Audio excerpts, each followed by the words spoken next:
पिछले हफ्ते a cheetah couple from Africa, Oban and Asha, were released into the wild at Puna National Park in Madhya Pradesh. पिछले 6 महीनों में यहाँ total 20 चीते अफ्रीका से लाए जा चुके हैं. After the Asiatic cheetah went extinct in India almost 70 years back. It was all over the headlines, right? That it was the world's first intercontinental large wild carnivore translocation that was done by PM Modi. But do you know this is actually not the first time an African big cat has been brought to India? जी हाँ, almost 120 साल पहले इसी same जंगल में Africa से कुछ शेर लाए गए थे, African lions. इस किस्से की कहानी शुरू होती है 1873 में, जब कर्नल हॉल नाम के एक ब्रिटिश ऑफिसर ने इस एरिया के आखिरी एशियाटिक शेर का शिकार किया. ये वो समय था जब रिक्रिएशन के लिए राजा महाराजा लोग शौकिया शिकार किया करते थे. Reason behind why tigers and lions and cheetahs इन सब की पॉपुलेशन कम हो गई एंड मोस्ट केसेस एक्सटिंक्ट ही हो गई. Around the year 1900 lord Curzon, जो उस समय इंडिया का वाइसरॉय था, उसका शेर का शिकार करने का मन हुआ.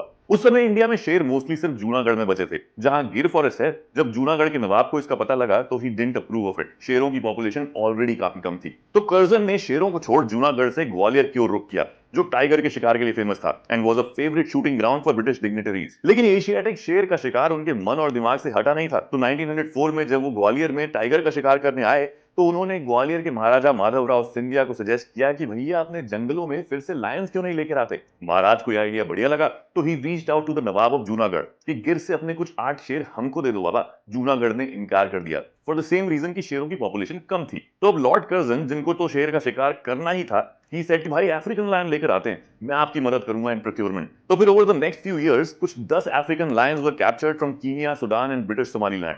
1906 में ये फाइनली इंडिया पहुंचे. 2 साल इनको कैप्टिविटी में रखा गया और फिर 2 शेरों को रिलीज किया गया. 1910 तक 7 शेर रिलीज हुए.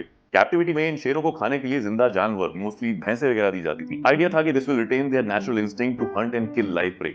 लेकिन when they were set free, most of them went after hunting for cattle in human settlements, some 30 to 80 kilometers away from the jungle. And eventually कुछ शेर आदमखोर हो गए.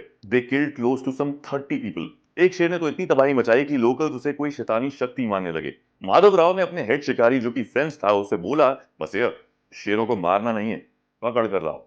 ये भाई साहब पकड़ कर ले आए and the Lions were again kept in captivity. But सारे शेर नहीं पकड़े गए थे. कुछ का शिकार हुआ, कुछ कूनो नदी की घाटी के जंगलों में गायब हो गए. फिर अगले ऑलमोस्ट 10 साल तक नो लायंस वर रिलीज. 1920 में एक बार फिर कैप्चर्ड लायंस को, जो अब तक ब्रीड करके टोटल 12 हो गए थे, उनको पेयर्स में कूनो के जंगल में रिलीज किया गया. But things again didn't go according to plan. The last pair turn to the cattle of Kuno's villages and eventually killed a man. इन शेरों को मार दिया गया.